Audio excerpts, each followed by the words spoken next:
माता दी बच्चों, welcome to all of you in my third video, and that is related with the moment of inertia for class 11th physics. तो इस moment of inertia topic में हम बात कर रहे थे रेडियस ऑफ जायरेशन की। पहली वीडियो का भी एंड हुआ था रेडियस ऑफ जायरेशन पर, और कल हमारी सेकंड वीडियो का भी एंड हुआ था रेडियस ऑफ जायरेशन पर। आज हम बात को थोड़ा आगे बढ़ाएंगे। कल तक हम parallel axis theorem, perpendicular axis theorem पढ़ चुके हैं और वेरियस सिमेट्रिकली शेप्ड ऑब्जेक्ट के मोमेंट्स ऑफ इनर्शिया का फॉर्मूला हम देख चुके हैं। आज हम इस टॉपिक को आगे बढ़ाते हुए, बड़ा ही इंपॉर्टेंट टॉपिक आज का हमारा ये रहेगा कॉन्सेप्चुअल्स के लिए, न्यूमेरिकल्स के लिए और डेरिवेशंस के लिए, हर तरह से। And that is known as, put down the heading, rotational dynamics.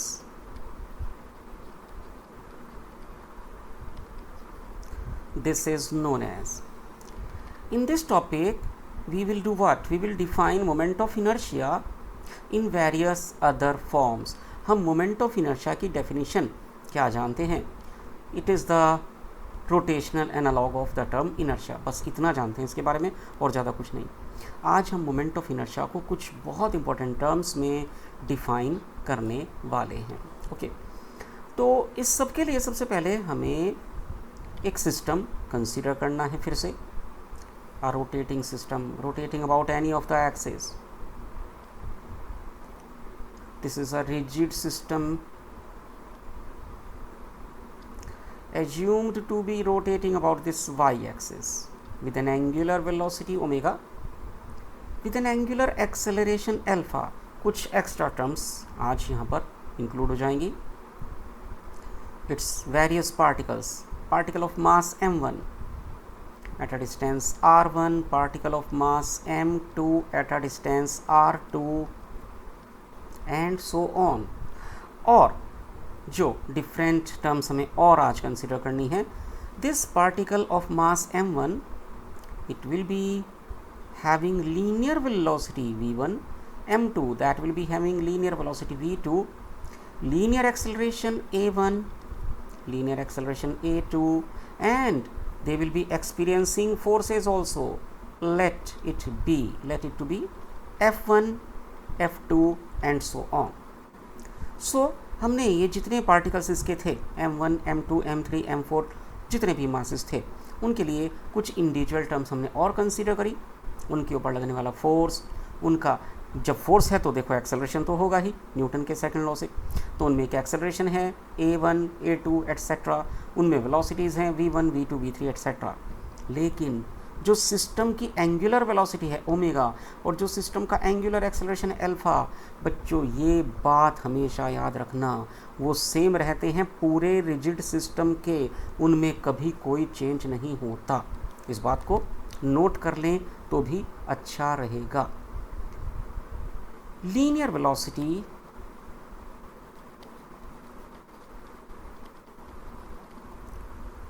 Linear acceleration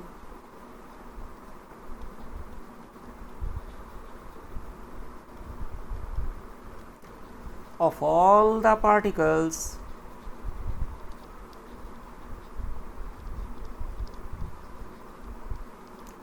of a rotating system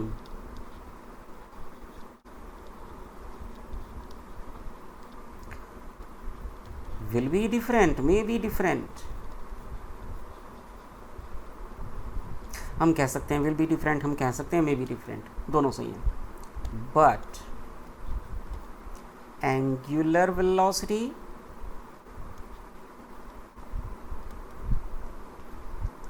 and angular acceleration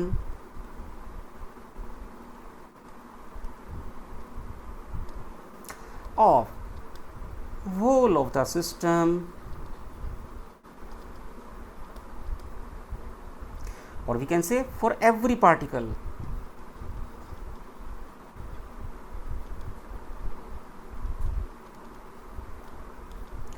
will have to be same. उनमें कोई चेंज नहीं होगा। अब इनमें एक रिलेशन भी होता है, जैसे कि अगर हम लीनियर वेलोसिटी की बात करें, हमें पता है it is related with the angular velocity as r omega. अगर हम बात करें लीनियर एक्सेलरेशन की, it is related with the angular acceleration as a is equal to r alpha. तो एक सब पुरानी पढ़ी हुई बातें हैं जो अब दोबारा यहाँ पर यूज़ होने वाली हैं। ओके, तो चलिए हम शुरू करते हैं रोटेशनल डायनेमिक्स, जिसमें हमको मोमेंट ऑफ इनर्शिया को डिफाइन करना है वेरियस अदर फॉर्म्स में। तो पहली फॉर्म आती है defining moment of inertia of a system in terms of its angular momentum। याद है ना angular momentum, capital L symbol था, m into v into r formula था, linear momentum into perpendicular distance, है ना, याद है ना। ओके, तो चलिए देखते हैं। तो बेटा हम क्या काम करेंगे, सबसे पहले इस सिस्टम में हम कोई एक पार्टिकल उठाएंगे, कोई भी एक पार्टिकल उठा लो, ith पार्टिकल, और उसके लीनियर मोमेंटम का फॉर्मूला बनाओ।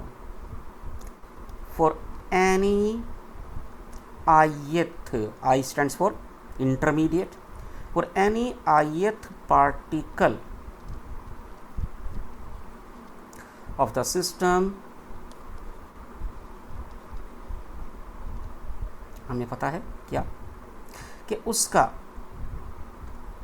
एंगुलर मोमेंटम क्या होगा, m ith v ith into r ith, है ना, ठीक है ये बात।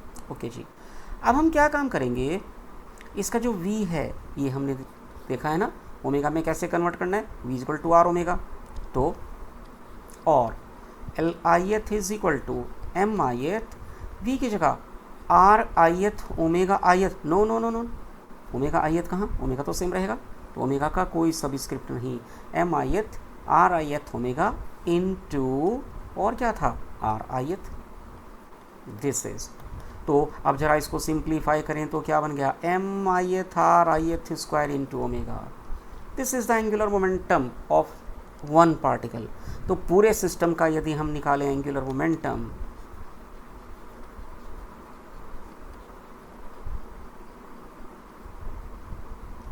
therefore angular momentum of whole of the system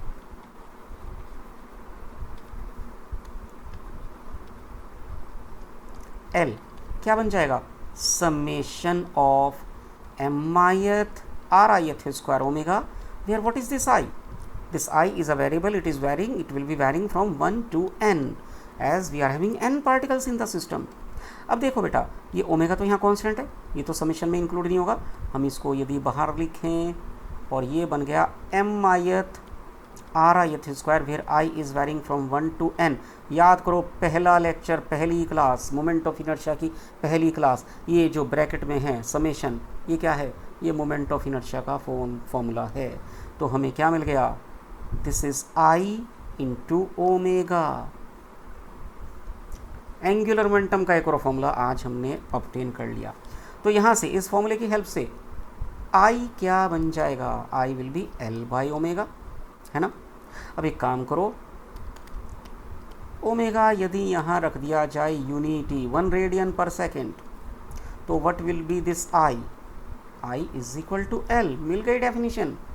moment of inertia of a system may be defined as what, क्या है ये है एंगुलर मोमेंटम। कब, किस सिस्टम का, उस सिस्टम का जो यूनिट एंगुलर वेलोसिटी से रोटेट कर रहा है, दैट्स ऑल। लिख लो जल्दी से, hence moment of inertia of a system, obviously rotating system may be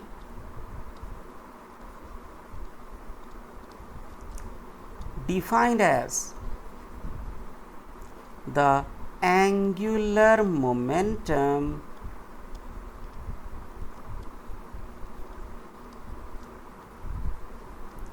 associated with it। कब, जब वो यूनिट एंगुलर वेलोसिटी से चल रहा हो, विद इट व्हेन चल नहीं रहा हो, रोटेट कर रहा हो, when it is rotating with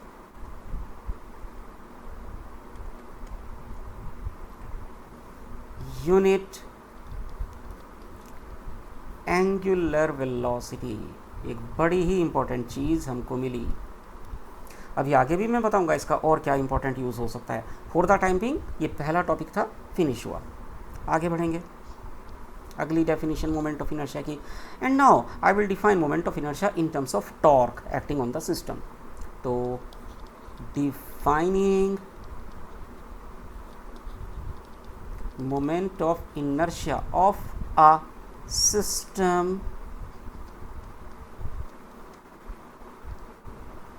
in terms of torque acting on it। तो बेटा जी अब इसके लिए क्या करें, मुझे टॉर्क चाहिए। टॉर्क कहाँ से आता है, फोर्स से, है ना। तो उसी तरह के सिस्टम की बात करते हैं जिसका डायग्राम आपको दिखाया जा चुका है सबसे पहले। ये तो फोर्स हम लेते हैं किसी एक पार्टिकल जिसका मास m1 है, उस पर लगने वाला फोर्स लेकर चलेंगे। उसका perpendicular distance from the axis of rotation है r1। तो देखते हैं टॉर्क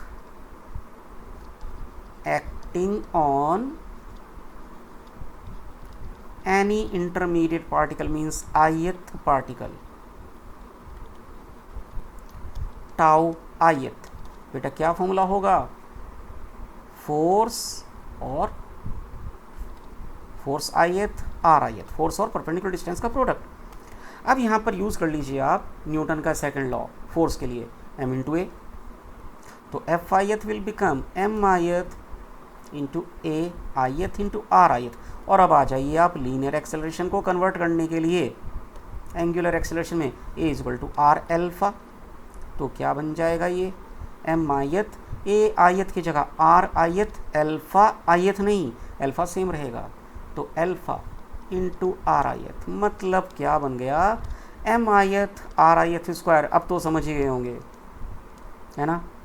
तो ये एक पार्टिकल पर लगने वाला टॉर्क। तो टोटल टॉर्क के लिए summation hence net torque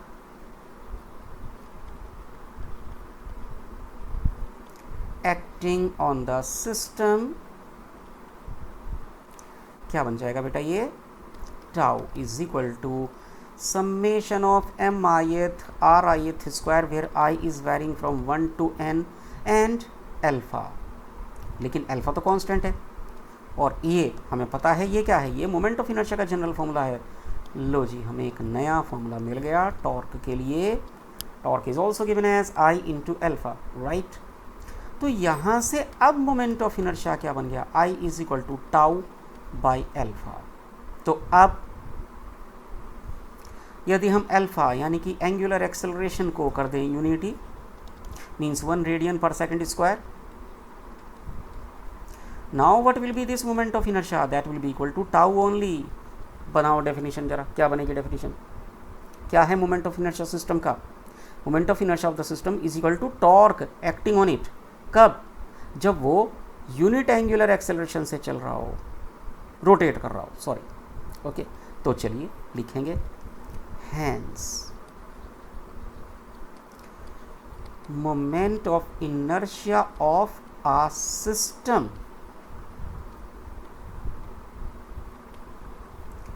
may be defined as the torque acting on it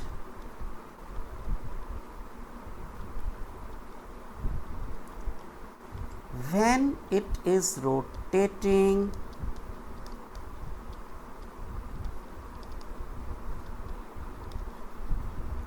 with unit angular acceleration। तो बेटा ये सेकंड डेफिनेशन हमारी हुई, बड़ी important definition.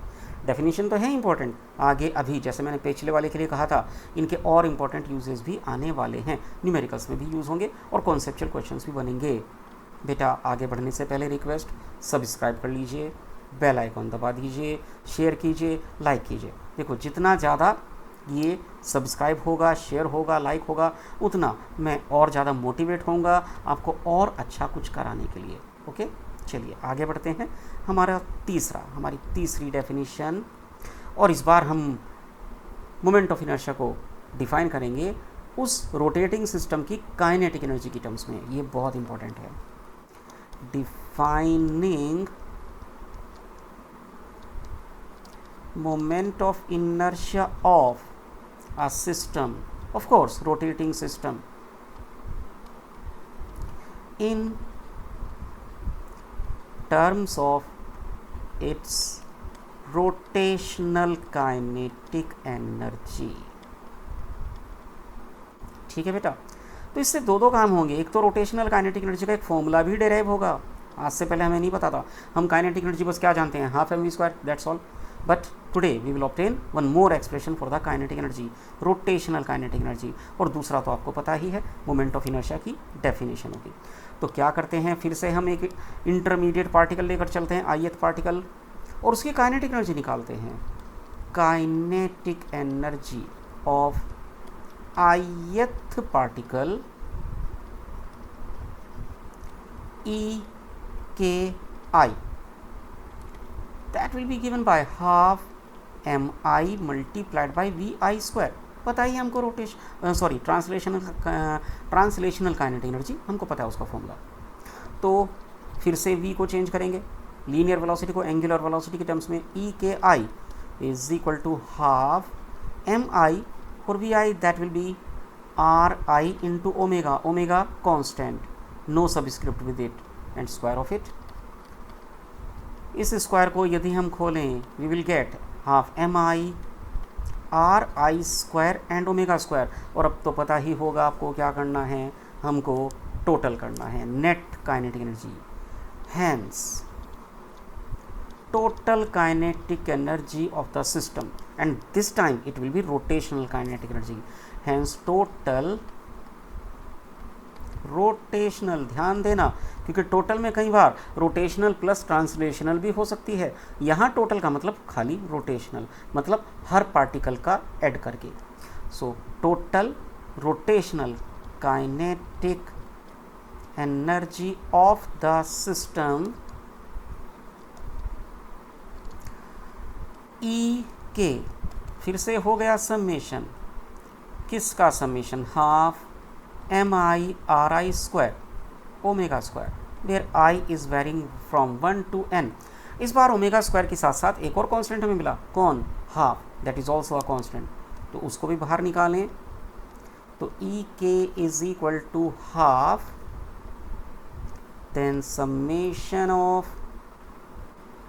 mi ri square, i varying from 1 to n, and omega square. और आपको पता ही है ये जो ब्रैकेट में है ये क्या है, ये आई है, मोमेंट ऑफ इनर्शिया है। लो जी, हमको मिल गया एक फॉर्मूला रोटेशनल काइनेटिक एनर्जी का, और ये एक बहुत इंपॉर्टेंट फॉर्मूला हमको मिला। ठीक है बेटा, तो यहाँ से अब हम फॉर्मूला ऑब्टेन करेंगे मोमेंट ऑफ इनर्शिया का, क्रॉस मल्टीप्लाई करके इधर उधर भगा के चीज़ों को क्या बनेगा, ट्वाइस ऑफ काइनेटिक एनर्जी और डिवाइडेड बाय ओमेगा स्क्वायर, है ना। अब क्या करो, ओमेगा को फिर से कर दो यूनिटी, तो ओमेगा स्क्वायर भी क्या हो जाएगा, 1 रेडियन पर सेकेंड। तो बेटा आई यानी कि मोमेंट ऑफ इनर्शिया क्या बना, twice of kinetic energy, rotational kinetic energy. चलो बताओ डेफिनेशन क्या बनेगी। Moment of inertia of a system, I दिख रहा है ना लेफ्ट हैंड साइड में, तो moment of inertia of the system is equal to what, right hand side में क्या है, ट्वाइस ऑफ क्या, kinetic energy, rotational kinetic energy. कब, जब वो यूनिट एंगुलर वेलोसिटी से रोटेट कर रहा हो। ओके, चलो लिखो, hence moment of inertia of a system may be defined as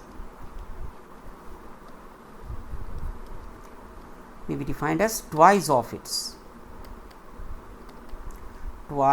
of the rotational kinetic energy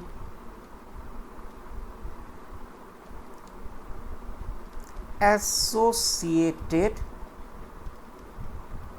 with it when it is rotating.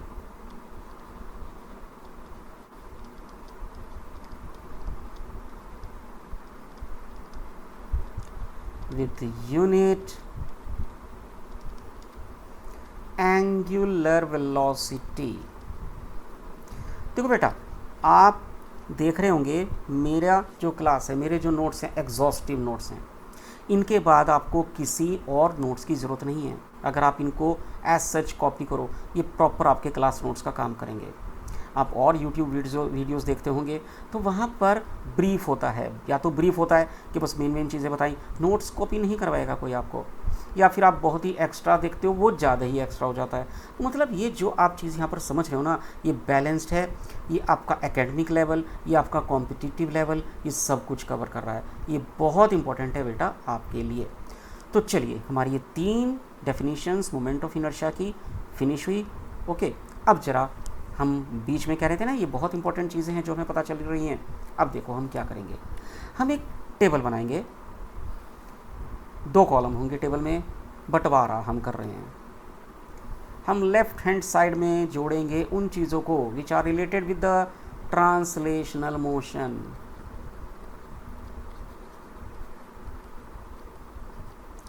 और इनकी हेल्प से हम ऑब्टेन करेंगे उन चीज़ों को जो कि सेकंड कॉलम में आएंगी, and which belongs to rotational motion.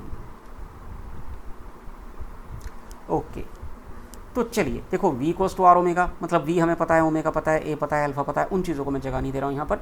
और टॉर्क पता है, फोर्स पता है, फोर्स होता है ट्रांसलेशनल मोशन में, टॉर्क हो जाता है रोटेशनल मोशन में ना, उनकी बात नहीं कर रहा हूँ, हम कुछ और बात करेंगे।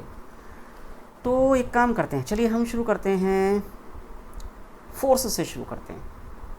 न्यूटन का सेकंड लॉ क्या कहता है, फोर्स का क्या फॉर्मूला बनेगा, F इक्वल टू ma। मैं कहूँ यदि आपसे इस फॉर्मूले को इस ट्रांसलेशनल मोशन में जो न्यूटन का सेकंड लॉ है, इसका एनालॉग लीजिए आप रोटेशनल मोशन में, बताइए क्या बनेगा। तो सबसे पहले आपको फोर्स का एनालॉग लेना पड़ेगा। तो फोर्स का रोटेशनल एनालॉग क्या है, टॉर्क है बेटा। मोमेंट दिस इनर्शिया, मास का रोटेशनल एनालॉग क्या है, मोमेंट ऑफ इनर्शिया है बेटा। और एक्सेलरेशन का क्या है, एंगुलर एक्सेलरेशन है बेटा। तो tau is equal to I alpha. अरे ये तो वैसे ही हो गया, और हमने तो उसको प्रूव किया आज अभी, देखो सेकंड डेफिनेशन आज की है ना, tau is equal to I alpha prove किया था ना, देखो मिल गया है ना। ओके, तो इसलिए मैं कह रहा था ये बड़ी इंटरेस्टिंग चीज़ें हैं जिनको हम चुटकियों में भी ऑब्टेन कर सकते थे ऐसे, लेकिन हमें प्रूव भी करना था, वो प्रूफ हमें पता होना चाहिए। चलिए ऐसी कुछ और बातें भी हम करते हैं। ओके, सेकंड चीज़ हम देखते हैं, क्या देखें, लीनियर मोमेंटम देखते हैं। P is equal to, simple सी बात है, mv। तो एंगुलर मोमेंटम आप कहेंगे पता तो है, mvr ना, मैं कहता हूँ इससे ऑब्टेन करो, ये जो आपके सामने दिख रहा है ना, ये यहाँ से ऑब्टेन करो। तो P is equal to mv, तो P तो हो गया L, व्हाट अबाउट m, जी ये होगा I, व्हाट अबाउट v, जी ये होगा ओमेगा। हाँ, अरे ये तो हमने आज का पहला डेरिवेशन किया था, L equals to I omega. हाँ जी, ये वही है, और इतनी मेहनत करी हमने उस डेरिवेशन के लिए, ये तो अपने आप ही ऑब्टेन हो गया यदि हम रोटेशनल एनालॉग को ध्यान से देखें। सबके जो भी हमने टर्म ट्रांसलेशनल मोशन में पढ़ी है, उनके रोटेशनल एनालॉग को यदि ध्यान से देखें और याद रखें, कोई दिक्कत ही नहीं है जी। तीसरा, kinetic energy, translational kinetic energy, of course हमको पता थी, बच्चा जानता है, हाफ mv²। तो बताओ, यही रोटेशनल काइनेटिक एनर्जी, इस बार सिंबल में कोई खास चेंज नहीं है, ई के ही रहेगा। तो बताओ क्या हो जाएगा, हाफ तो हाफ रहेगा जी, कोई फ़र्क नहीं पड़ेगा जी। व्हाट अबाउट m, फिर से आई, व्हाट अबाउट v, ओमेगा², हो गया काम, है ना। चलो एक और चीज़ देखते हैं, यहाँ पर बड़ी कम बात हुई है उसकी इन तीनों लेक्चर्स में जो अब हमने पढ़ना शुरू किया है, लेकिन पहले पढ़ा है हमने वर्क पावर एनर्जी में पढ़ा है। इंस्टेंटेनियस पावर का फोर्स और वेलोसिटी की टर्म्स में एक फॉर्मूला होता है ना, हाँ होता है, प्रोडक्ट होता है फोर्स और वेलोसिटी का। तो बताओ, यदि सिस्टम रोटेट कर रहा है तो उसकी इंस्टेंटेनियस पावर, आप कहेंगे हमें तो नहीं पता, मैं कहता हूँ पता है, निकाल लो, बताओ, खुद बताओ। अच्छा जिद है, हाँ जी जिद है। तो बताओ फोर्स का रोटेशनल एनालॉग, ओके जी टाउ। वेलोसिटी का रोटेशनल एनालॉग, लीनियर वेलोसिटी का एंगुलर वेलोसिटी।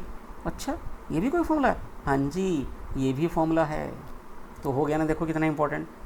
तो अगर हमें हर इंडिविजुअल टर्म का रोटेशनल एनालॉग पता है, जैसे एफ का क्या है, वी का क्या है, एम का क्या है, तो हम जितने फॉर्मूले हैं हमारे ट्रांसलेशनल मोशन में, हम उन फॉर्मूलाए को रोटेशनल मोशन में कन्वर्ट कर सकते हैं बहुत आसानी के साथ, कोई दिक्कत नहीं है। अच्छा एक चीज़ और देखते हैं, न्यूटन का सेकंड लॉ एक बार और देखते हैं। देखो ये क्या है, आप कहेंगे न्यूटन का सेकंड लॉ पता तो है ना, that was the conclusion of Newton second law of motion. ये खुद Newton second law of motion नहीं है, basically Newton second law of motion क्या था कि force acting on an object depends directly, या उसको हमने इक्वेट ही कर दिया था कि equal to the time rate of change of linear momentum, है ना, F is equal to d p by d t. मैं कहता हूँ इस लॉ को आप रोटेशनल मोशन पर कन्वर्ट करके दिखाओ, लिख कर दिखाओ।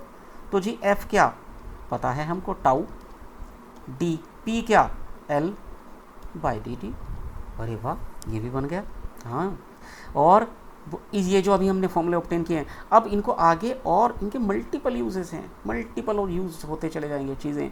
और कंपटीशन बस यही है बेटा, कुछ नया नहीं है कंपटीशन में। इन्हीं चीज़ों को देखो, ये आपने सामने रख लिया, आपने न्यूमेरिकल आया, न्यूमेरिकल में आपको ये तो नहीं पता होगा, लेकिन ना दिमाग में होना चाहिए, दिमाग के किसी कोने में ये सब चीज़ें लिखी होनी चाहिए, क्योंकि एक न्यूमेरिकल में मल्टीपल यूजेस हो जाते हैं। हो सकता है ये वाला ये वाला ये वाला कंबाइंड यूज हो रहा हो, है ना। तो एक न्यूमेरिकल को हमें करना चाहिए इन्वेस्टिगेशन की तरह, जैसे कि कोई हम केस इन्वेस्टिगेट कर रहे हो, तो वही तरीका होता है न्यूमेरिकल करने का। तो जब न्यूमेरिकल्स पर पहुंचेंगे उनकी बात भी हम करेंगे।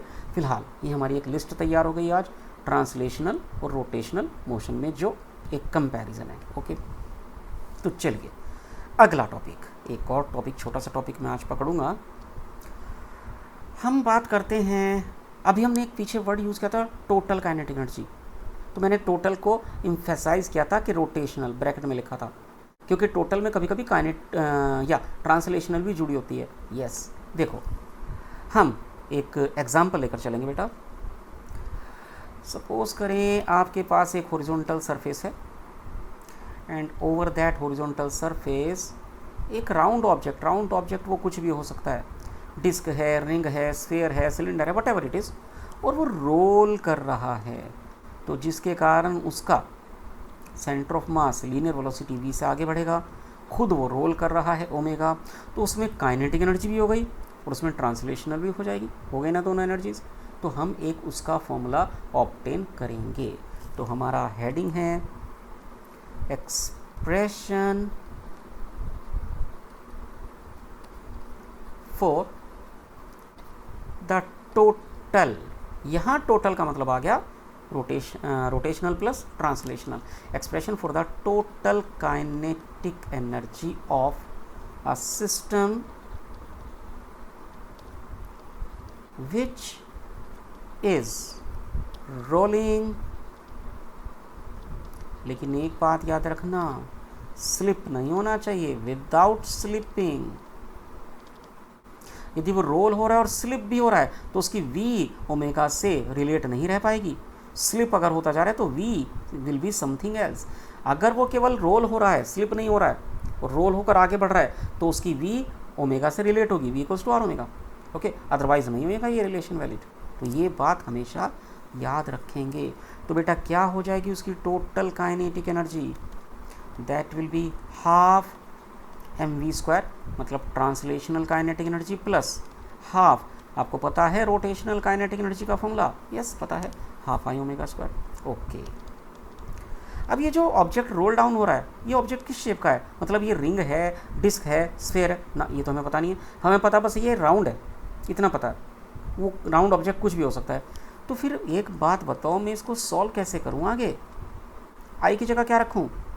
रख सकते हैं, लास्ट वीडियो में हमने सेकंड नंबर की वीडियो में देखा था, मोमेंट ऑफ इनर्शिया का जनरल फॉर्मूला होता है रेडियस ऑफ जायरेशन की टर्म्स में m²। अगर शेप ना पता हो ऑब्जेक्ट की तो सिंपल सा एक काम कर सकते हैं, उसके मोमेंट ऑफ इनर्शिया को m² लिख दो। और हमको पता है v इक्वल टू क्या होता है, r ओमेगा, है ना। तो यहाँ से ओमेगा क्या आ जाएगा, v/r। तो इसको रख दो v by r to the whole square.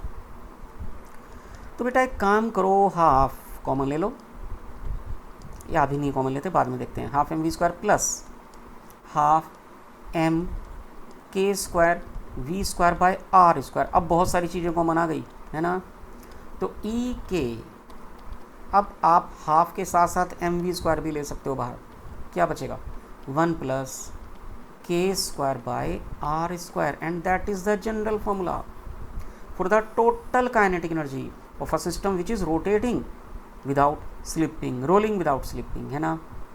अब क्या करना है, हमें इस जनरल फॉर्मूले को वेरियस अदर फॉर्मूले में कन्वर्ट करना है डिफरेंट शेप्स के लिए। रिंग के लिए अलग हो जाएगा, डिस्क के लिए अलग हो जाएगा, स्फीयर के लिए अलग हो जाएगा।